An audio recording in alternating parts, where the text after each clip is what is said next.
And మీరు అఖండ 2లో మళ్ళీ విలన్గా చేస్తున్నారు. రీసెంట్గా ఒక ఫైట్ కూడా కంపోజ్ చేశారని విన్నాం. మీరు ఎలా ఉండబోతుంది ఆ క్యారెక్టర్, ఆ సినిమా గురించి ఏమైనా చెప్పండి క్రిస్పీ. ఐ థింక్ ఇది చాలా ఎర్లీ అండి అఖండ గురించి మాట్లాడటం. బట్ ఒక స్కెడ్యూల్ అయింది నాకు. Very very nice experience. Boyapati గారు, బాలయ్య గారు కాంబినేషన్ గురించి మన అందరికీ తెలుసు. ఒక ఫుల్లీ పవర్ ప్యాక్డ్ ఎనర్జీ ఉంటుంది దాంట్లో. To be part I'm really happy. ఈ స్కెడ్యూల్ అయితే చాలా ఎక్సైటింగ్గా ఉండింది. బాలయ్య గారితో వర్క్ చేసిన ఎక్స్పీరియన్స్, ఎప్పుడో చిన్నప్పుడు బంగారు బ్లూడ్ షూటింగ్లో డాడీతో పాటు వెళ్ళినప్పుడు ఆయన కలిసిన ఒక అనుభవం. దాని తర్వాత ఇప్పుడు కలుస్తున్నాను. He still very energetic, fun loving, and I think next schedule కోసం నేను ఈగర్గా వెయిట్ చేస్తున్నాను. అంటే అఖండ 2లో ఒక క్యారెక్టర్, ఇంపార్టెంట్ క్యారెక్టర్ చేస్తున్నారు మీరు. ఇప్పుడు లాస్ట్ మంత్ ఈ వీక్లో, ఎర్లియర్ దిస్ వీక్ చావా అని ఒక సినిమా రిలీజ్ అయ్యి బాలీవుడ్లో మేజర్ పెద్ద హిట్ అయింది. అవునండి. హిందుత్వ మూడ్ అనేది ఒకటి ఉంది కంట్రీ మొత్తంలో. చాలా మంది ఒపీనియన్ ఏంటంటే అఖండ 2లో కూడా ఆబ్వియస్గా ఎలిమెంట్స్ ఎక్కువ ఉంటాయి. So under rated pan India material అని అంటున్నారు, ఎంతవరకు correct? Under rated pan India material. ఇప్పుడు అఖండ 2 అనేది under rated pan India material అంటున్నారు. మీ ఒపీనియన్ ఏంటి? ఐ థింక్ ఆడియన్స్ డిసైడ్ చేయాల్సిన విషయం అది that will be decided once the film releases అండి. అనేవాళ్ళు అనుకుంటారు సినిమా రిలీజ్ అయిన తర్వాత. మీకు కథ తెలుసు, మీరు క్యారెక్టర్ చేస్తున్నారు కాబట్టి మీకు గట్ ఫీలింగ్ ఉంటుంది కదా. కికాస్ ఫిల్మ్ అండి ఇది. బాలయ్య గారికి అంటే అఖండ 1 ఎంత పెద్ద విజయం మన అందరికీ తెలుసు. అఖండ 1 టైంలో వచ్చేసి ఈ పాన్ ఇండియా ఇవన్నీ లేదు. సో ఐ థింక్ దిస్ అఖండ తాండవం వచ్చేసి చాలా పెద్ద సినిమా అవుద్దని చెప్పి మా నమ్మకం. Not because I'm acting in it or I'm part of it. The script has so much of weightage ఉంది.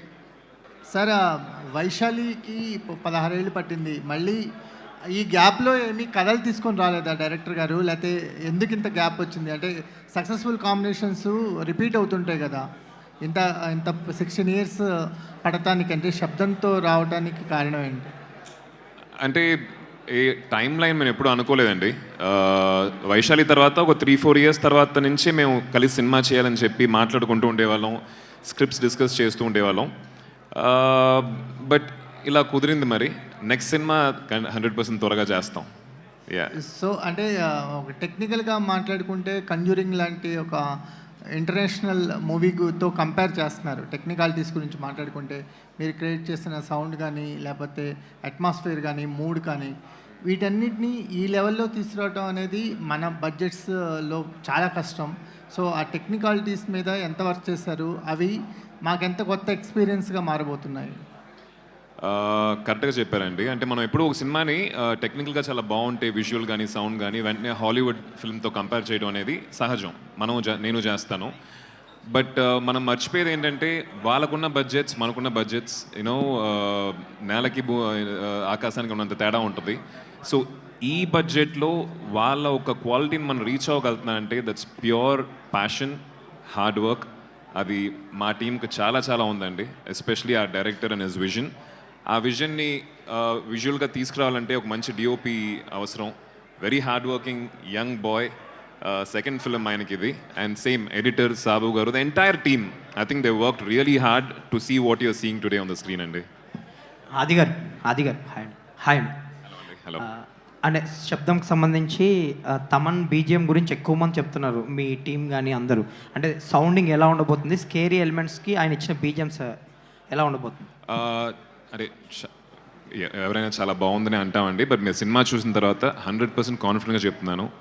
థియేటర్ నుంచి బయటకు వచ్చేటప్పుడు సౌండ్కి ఒక స్పెషల్ మెన్షన్ అనేది మీరు అందరూ అబ్జర్వ్ చేస్తారు, నోటీస్ చేస్తారు, దాన్ని మెన్షన్ కూడా చేస్తారు. దానికి మెయిన్ కారణం వచ్చేసి తమన్ ఆఫ్ కోర్స్. దాని తర్వాత మా ఉదయ్ కుమార్ గారు, సౌండ్ డిజైనర్, అండ్ సచిన్, వీళ్ళందరూ కలిసి నార్మల్గా ఓ ఫిల్మ్కి సౌండ్కి ఒక పని ఉంటుంది కదండి, దాన్ని ఇంటూ 10 టైమ్స్ ఈ సినిమాగా చేశారు. సార్ ఒక విషయం నాకు చెప్పారు.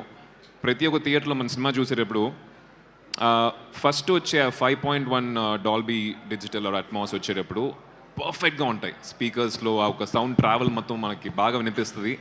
ఆ ఛానల్స్ అన్నీ ఓపెన్ అయి ఉంటాయి. బట్ సినిమా స్టార్ట్ అయిన తర్వాత కొంచెం మెల్లిగా క్లమ్జీ అయిపోతూ ఉంటాయి, అన్నీ మిక్స్ అయిపోతాయి. బట్ ఈ సినిమాలో దాంట్లో ఉన్న అదే క్వాలిటీ, క్లారిటీ, ఛానల్, ఆ ట్రావెల్ అన్నీ వచ్చేసి ఫుల్ ఫిల్మ్కి ఉండాలని చెప్పి స్పెసిఫిక్గా కొంచెం కష్టపడటం జరిగింది. బికాజ్ టైటిలే శబ్దం అని కాబట్టి they work really hard on that aspect అండి. ఆది గారు సార్ హాయ్. భయ్యా, ఒక యంగ్ యాక్టర్గా మీరు ఒక పక్కన హీరోగా చేస్తున్నారు, ఒక పక్కన విలన్గా చేస్తున్నారు, బ్రదర్గా చేస్తుంటారు. ఆ ట్రాన్స్ఫర్మేషను టఫ్ అనిపించట్లేదా? ప్లస్ ఆడియన్స్కి ఎలాంటి ఎక్స్పీరియన్స్ అవుతుంది అది? మీకు హీరోగా మీ రేంజ్ పెంచుకోవడానికి ఇబ్బంది అవ్వట్లేదా? అంటే మనందరికీ వీల్ హ్యావ్ అ పర్స్పెక్టివ్ అండి, మనం మనల్ని ఎలా చూసుకుంటున్నాం అని చెప్పి. నేను ఫస్ట్ నుంచి మృగం కావచ్చు, ఒక విచిత్రం కావచ్చు, ఒకవేళ నేను ఒక హీరోలాగా ప్రొజెక్ట్ చేసుకొని అవే చేయాలి అనుకుంటే నేను ప్రాబబ్లీ అలాంటి సినిమాలు చేసి ఉండేవాడిని కాదు. ఒక యాక్టర్గా డిఫరెంట్ షేడ్స్, డిఫరెంట్ రోల్స్ చేస్తే ఎవ్రీ డే షూటింగ్కి వెళ్ళేప్పుడు ఎగ్జైట్మెంట్ ఉంటుంది and I'm really enjoying that process.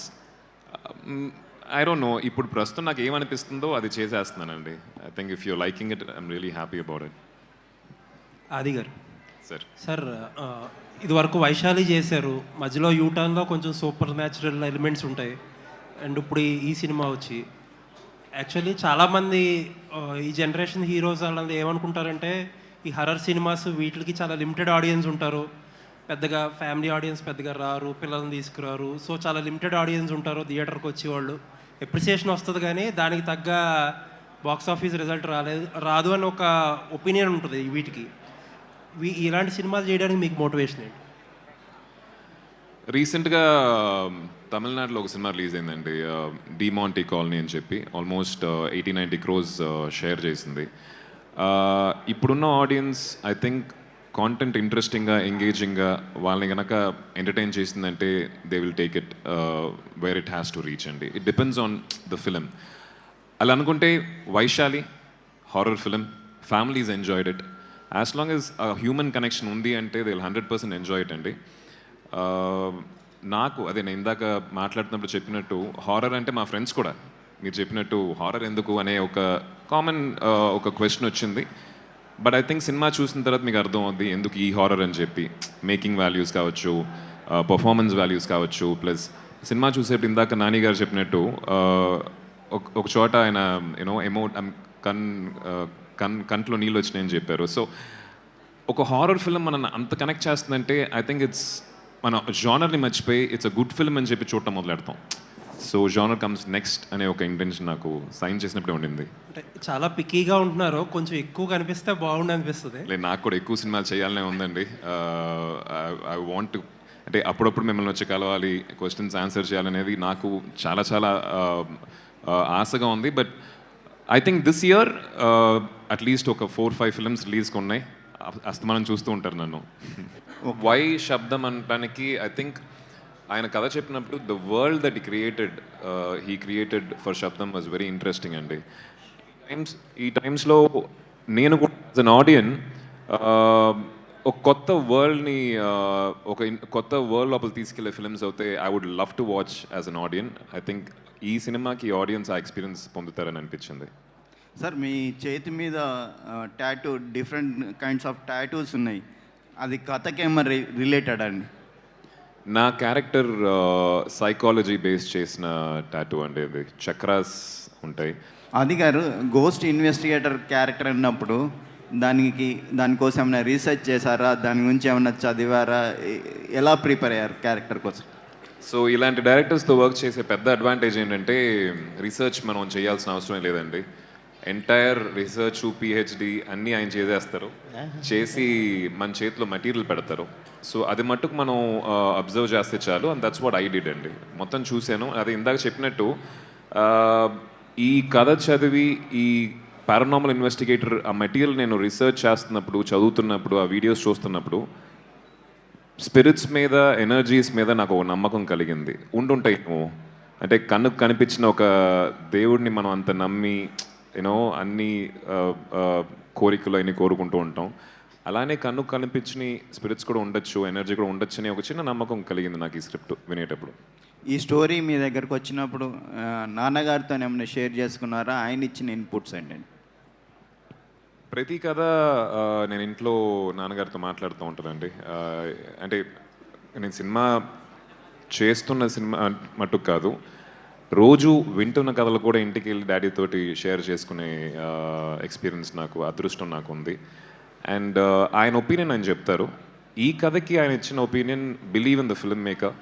Vaishali ఇలాంటి ఒక మంచి సినిమా ఇచ్చారు. ప్లస్ దాని తర్వాత ఆయన చేసిన ఫిల్మ్స్ కూడా చాలా సెన్సిబుల్గా, చాలా ఆనెస్ట్గా, చాలా చాలా కష్టపడి చేశారు. సో ఆ ఒక కష్టం, ఆనెస్టీ ఉంటే the film will be nice అండి. And that's what he told me as well.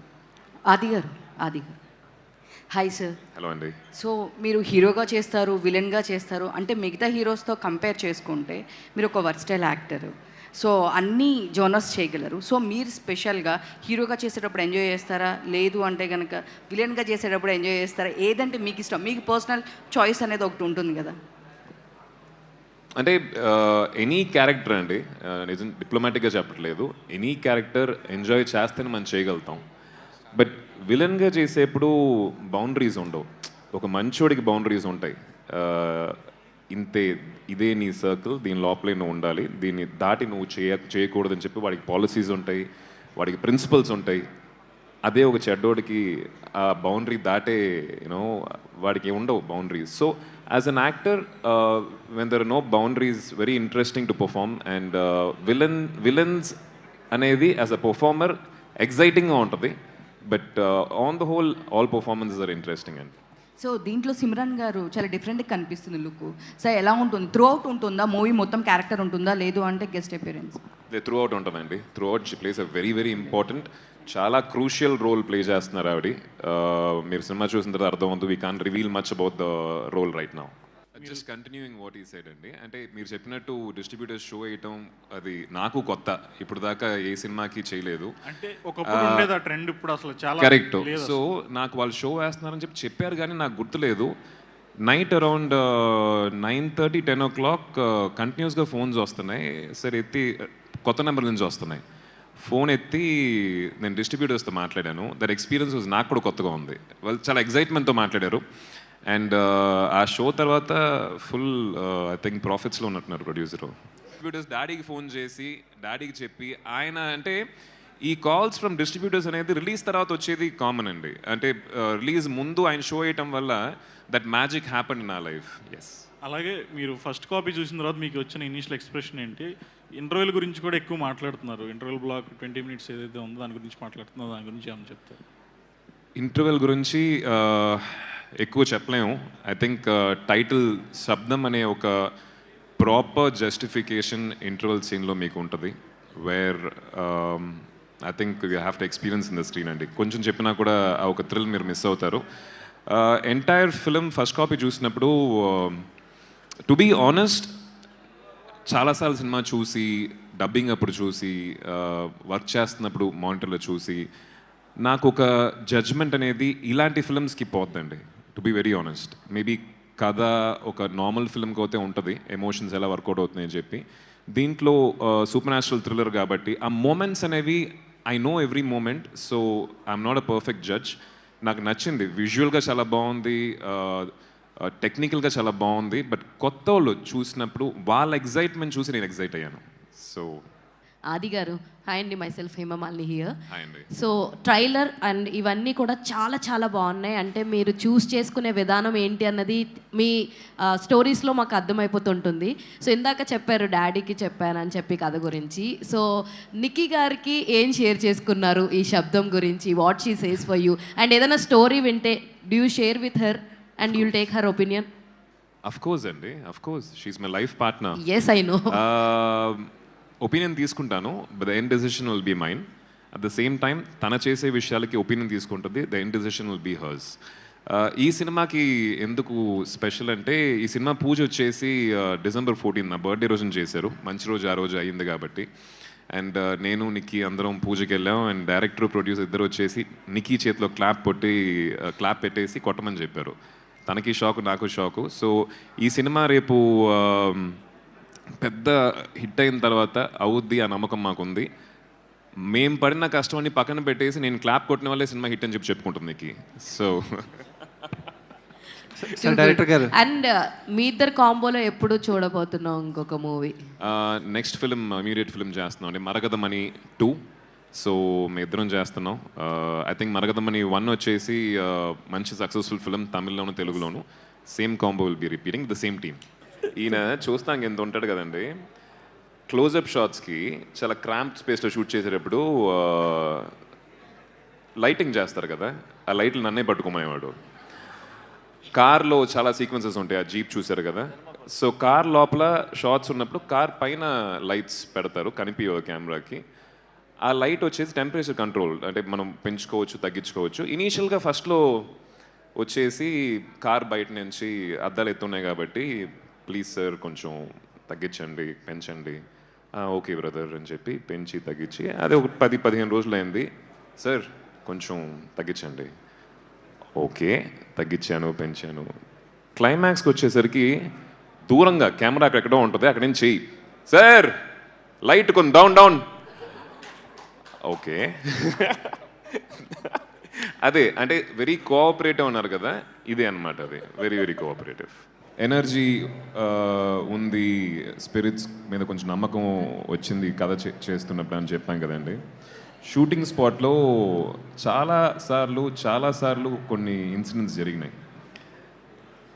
ఒక గోస్ట్ బస్టింగ్ సీన్, ఒక గోస్ట్తో కమ్యూనికేట్ చేసే ఒక scene as a paranormal investigator చేసేటప్పుడు కరెక్ట్గా అలాంటి సీన్ అప్పుడు మెల్లిగా లైట్స్ ఫ్లిక్కర్ అయ్యేవి. నేను మేము ఫస్ట్ చూసుకునే వాళ్ళం, ఒకరినొకరు చూసుకొని ఒక చిన్న భయం ఉంటుంది ఉన్నా కూడా సార్ వచ్చేసింది అనుకుంటా త్వరగా షూటింగ్ ఫినిష్ చేయాలని చెప్పి మనం జోక్ చేసుకునే వాళ్ళం. కానీ అది ఫ్రీక్వెంట్గా జరిగేటప్పుడు కెమెరామ్యాన్ ఇట్లా ఉంటాడు కదా, టక్కనే అట్లా కట్టర్ పడుతుంది, ఏదో ఒక వియర్డ్ సౌండ్ ఒకటి వస్తుంది, కెమెరా నుంచి ఇట్లా పైకి వస్తాడు, నేను తను చూస్తాను, డైరెక్టర్ నా ఫేస్ని చూసి సార్ వచ్చేసింది అనుకుంటా. సో ఈ ఎక్స్పీరియన్స్ అది ఎనర్జీయో కాదో మనకు తెలియదు, బట్ జరిగినాయి మాకు సెట్లో. సో మీ క్వశ్చన్కి ఇంకొక ఆన్సర్ అంటే లైఫ్లో నేను ఎప్పుడు చేయలేదండి. 38 hours నన్ను పిలిచే షూటింగ్కి 38 hours they shot without any break. I think that's an experience that I wanted to share. అంటే ఆ షూటింగ్ ఫినిష్ అంటే ఈరోజు పొద్దున్న వచ్చాను, నెక్స్ట్ డే మార్నింగ్ దాకా షూట్ చేస్తున్నాం. నాకు మధ్యలో బ్రేక్లు ఉన్నా కూడా టీంకి లేదు, కెమెరా డిపార్ట్మెంట్కి లేదు, డైరెక్షన్ డిపార్ట్మెంట్ వారికి ఇంకో సీన్స్ ఉంటాయి కదా, మళ్ళీ షూట్ చేసి అక్కడి నుంచి ఒక 24 తర్వాత ఇంకొక 14 hours అట్లా వెళ్ళి 38 hours తర్వాత లైబ్రరీ సీన్ దాన్ని సార్ మొత్తం ఆ లైబ్రరీ మొత్తం క్లైమాక్స్ సీన్ షూట్ చేస్తున్నాం. లాస్ట్లో ఇట్లా పడిపోయి ఉంటాను, ప్యాకప్ అని చెప్పిన తర్వాత నేను అట్లానే ఉన్నా. నా అసిస్టెంట్స్ వచ్చేసి లేపాను, సార్ షూటింగ్ అయిపోయిందని వెళ్దామని చెప్పి. That is one experience that I want to share. So ఇంతకుముందు నాని గారు చెప్తూ టీ కప్లో షుగర్ పడుతున్నది కూడా ఇంత స్కేరీగా ఉంటుందా అని అన్నారు. సో అలాంటిది మీకు ఏదైనా అలాంటి మూమెంట్ ఈ సినిమా మొత్తం చూసిన తర్వాత అనిపించిందా? ఆ scene one of my favourite scenes. అది నేనైతే ఇప్పుడు దాకా ఏ సినిమాలోనూ చూడలేదు. అది మనకి కొన్ని విషయాలు ఉంటాయండి, when you having an issue with sound, కొన్ని విషయాలు మనకు బాగా గట్టిగా వినిపిస్తూ ఉంటాయి. కొన్ని మెడికల్ కండిషన్స్ కూడా ఉన్నాయి. మన ఓన్ హార్ట్ బీట్ మనకి చాలా గట్టిగా వినిపిస్తుంది, and that will become a big torture in life. So ఆ ఒక సీన్ చూసేటప్పుడు మనలో ఆ భయం కలుగుద్ది. When that man is experiencing that sound కానీ ఒక విషయం ఎక్స్పీరియన్స్ చేసేటప్పుడు ఆడియన్స్ కూడా థియేటర్లో they go through that experience what that man is going through. I think hats off to that sound department for that. Ya more than no better starting first shot కదండి. You better ask him to the explanation. ఆయన అంటే వైశాలిలో కూడా నేను అది I went through that short. ముందు ఇట్లా కూర్చుంటారు, జుట్టు మొత్తం చెరిగిపోయి ఉంటుంది, అసలు పట్టించుకోడు ఆయన. కూర్చొని అట్లా చూస్తూ ఉంటారు, లోపలికి చూసి షార్ట్ అయిపోద్ది. అయిపోయిన తర్వాత యాజ్ ఆర్టిస్ట్ యాజ్ కెమెరామ్యాన్ అందరూ వెయిట్ చేస్తూ ఉంటాం, ఆయన ఓకే చెప్తారా చెప్పరా, వన్ మోర్ అంటే they have to again set it up కదా. ఆయన అట్లనే కొంచెంసేపు అట్లా ఉండి అట్లా లెగిచి చేతులు పెట్టుకొని వెళ్ళిపోతూ ఉంటారు. That means the short is okay. Not every time, కొన్ని ఇంటెన్స్ సీక్వెన్సెస్ షూట్ చేసేటప్పుడు అప్పుడప్పుడు వన్ మోర్ కావాలన్నప్పుడు టక్కన ఇట్లా చూసి ఇట్లా చుట్టూ ఇట్లా చేరుపుకొని కొంచెం ఒక వరల్డ్లో బ్రతుకుతూ ఉంటారు ఆయన. I think that is what made him think so unique. ఇలాంటి సినిమా తీయాలంటే ఆ మాత్రం యూనిక్నెస్ ఉండాలి. Maybe he saw the ghost really, I think so. Hand మీద ఒక చక్రం లాగా వేశారు కదా, సో స్కేరీ. సో అదే నా సినిమాకి మెయిన్ లీడ్ పాయింట్. లేదండి, లీడ్ పాయింట్ అంతా కాదు. ఓకే, ఒక సింబల్ లాగా వస్తుంది. That you will have to wait February 28th.